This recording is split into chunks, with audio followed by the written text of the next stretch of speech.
Betsy Francoeur with AkitaBox.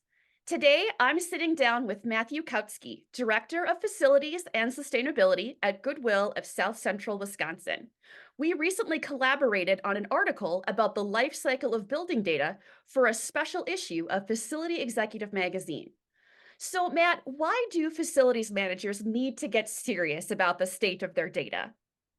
I think everyone in this day and age is tight and strapped for resources, whether it be financial resources, whether it be physical resources of individuals who can perform the work, or those partners somewhere in between. So, if we don't have a clear grasp on having all of that data in a centralized location, as opposed to between somebody's ears on some vendor's notepad, it just doesn't function well for us. And to make those decisions that often we're placed in as facility managers, directors, or otherwise, we have to make decisions in a snap of a finger. So if we don't have access to that, we are making uninformed decisions that just lead us down the wrong path, and none of us want that. So I would say that's kind of the three core reasons why we really need to be focusing on how to grab that data. What about the information living in your employees' heads?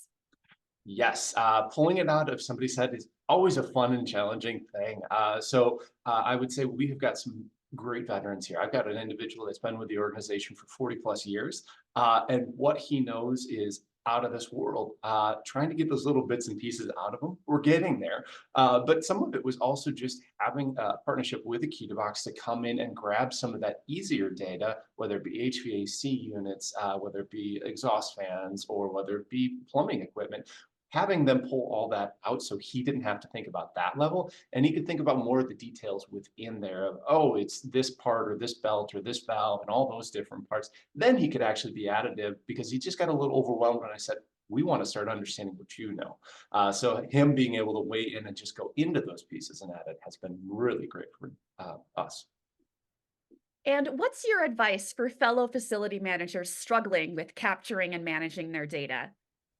Like I mentioned before, just there's not infinite amount of resources for us. The facilities departments can sometimes be slimmed up or just not adequately resourced. So everyone will say, hey, I'm going to get to it. You know what? I'm going to schedule Friday. I'm going to just leave it all open on Friday. And I'm going to go in and I'm going to take care of getting a list of all of my units, whether, again, it be plumbing, heating and cooling, or otherwise. I'm just going to get a full list of them. And then what happens on Friday? At 11 o'clock, you get the call, there's something leaking. Or, hey, even better yet, it's 4 o'clock on Friday.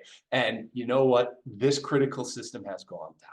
So as much as we are all well intentioned, if we just don't take that intentional step to partner with somebody who can at least get us kicked off, get a catalog and get it cataloged consistently. I think one of the pieces that I admired most about moving into this partnership with the AkitaBox was all the data was put in the same way. It wasn't dependent upon one person's version of it or one person's thought of it. It was just blanketed and all done the same way. So then when we go to search out something, I'm not dealing with different acronyms or names. It's all labeled the same. So for me, that was just critical.